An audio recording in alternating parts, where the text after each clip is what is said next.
mean? Until 31/3/2012, you must allot shares of yourselves to yourselves. How can you do it? I am the amalgamated company. My amalgamating company, I was holding the share. I have now become, the amalgamating company has merged into me. How am I supposed to allot shares in that to myself? I would have thought that was a redundant condition and I would have comfortably won in some court. Now carefully they make an amendment. What should be retrospective is prospective. This should have been made retrospectively, if at all. But it's unfortunately from 1/4/2013 careful. So up to 31/3/2012, what will happen is something that we have to see and understand. Of course, you also have so many other issues. The smaller ones are like, you have the basic exemption limit enhanced, ATC, the premium that you pay should not exceed 10% of the sum assured as against 20% which is there now. ATD, you have a further limit of 5,000 rupees for the medical checkup or whatever they call. And then you have some basic other amendments that are being made. I will not get into each one of this. Incidentally, there is a section called 80TTA. Numbers are also interesting.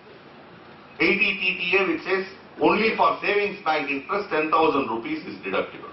For other interest it is not. Time deposits is not covered. And one amendment which is quite interesting, and though it is in favor of the revenue, something I really would welcome. Because they very clearly said if an addition is made under 68 to 69D, then it will suffer a flat rate of tax of 30%. So all these capital build-up cases, where you try to make use of the basic exemption, the slab rates, lower slab rates, etc., if the assessing officer is able to break that jing, the theory that you are creating, it will automatically mean 30% flat. So with the basic exemption increasing and up to 10 lakhs being only at 20%, I think this should be done. This should be done at some point in time. And just one or two more amendments. They are also trying to make an amendment in relation to penalty in such cases. This is a nice incentive, in fact. Earlier they had a provision in 271 AAA which said if you make the disclosure at the time of search, penalty is 10%. But there are some conditions for it. Not very big. You must tell me the technology by which you evaded. It says you must tell me the means by which you earned the income. How you cheated me, I should know. 2 is you must pay the tax, you must cooperate. All that is. Now, they are bringing 3 different slabs. 10% of the income if you offer at the time of search. 20% of the income if you don't offer in search but offer through your return. 30% to 90% if I find out. So there is an incentive slab now.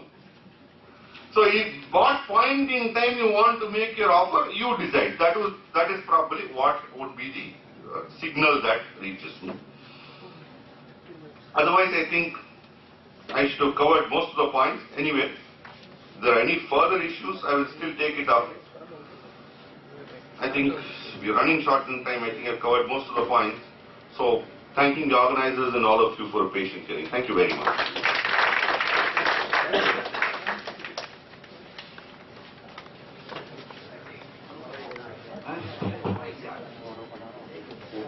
Thank you, Bado. It was a very lucid and very detailed presentation. Before we lose memory on the presentation as made, any one of you have got any specific queries, we will allot about 20 minutes time so that we can get clarification. Then we can move on because the time constraint is so much that we have to get it 5:5. Go to the 6. Any clarifications, please give.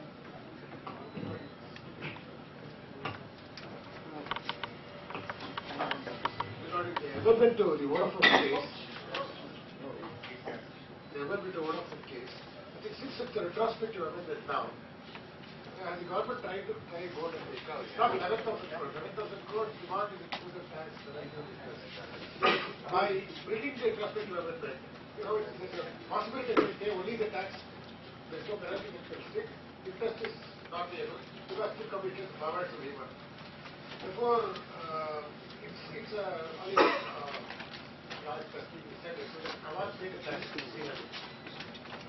Possibly, that's one way of looking at it.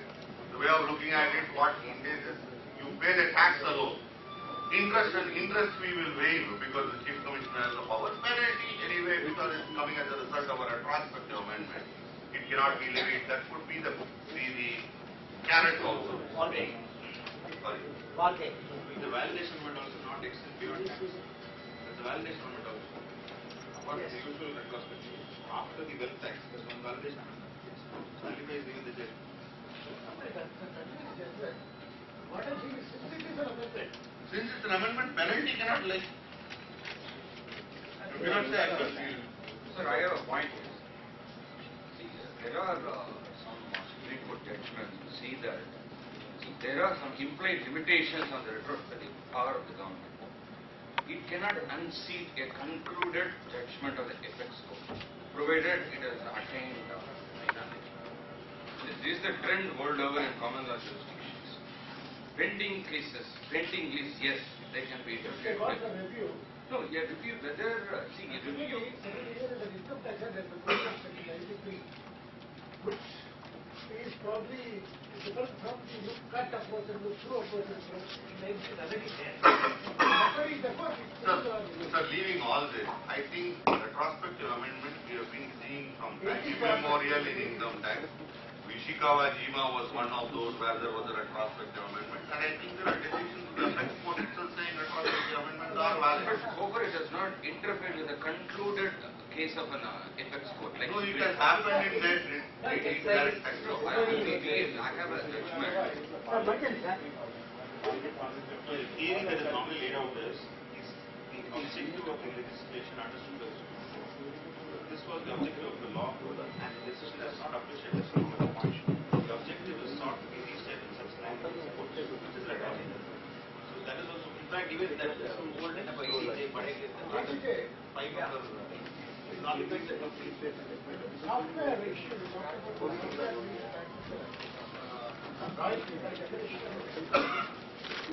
there are issues treaty for avoidance of where they talk about copyright. Now, this any provision of law is subject to treaty for avoidance of taxation. Therefore, the controversy is regard to jurisdiction value of treaty for avoidance of taxation. What is my problem? Anyway, under 195(2) you have to deduct. 195 you have to deduct. Yeah, section 192 says any tax payable shall be recorded as deduction or record. Therefore, section Sir, 192 you may argue what you want after remitting this tax into government account, because if I pass an order under 192, your right of appeal comes in terms of 248. 248 says you can file an appeal, and 249 says your time starts from the day you pay. You pay at 5. So please fight. You please fight. The more you fight, the better for the assessee. I am also an assessee.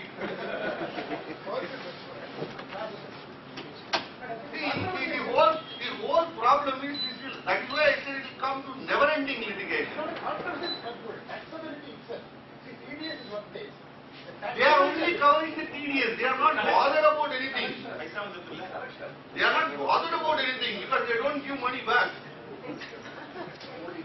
See, you go to the department today, they say, sir, you pay the tax now. You win the appeal. Next day I give you the refund. Did they give it after Supreme Court order to Vodafone? Can we conclude that if we put tomorrow you deduct tax and source? Yes. Everything Is gone. Business I don't have to see anything. Since 191 is the one memorandum of association. Too much. That's too much. Therefore, it's Sir, not to be purchase of goods material. Sir, please, sir. What will happen if an assessing officer simply invokes the provisions of saying you are assessing in default and thereafter removes your disallowance under 48(1)? How many assessors can pay?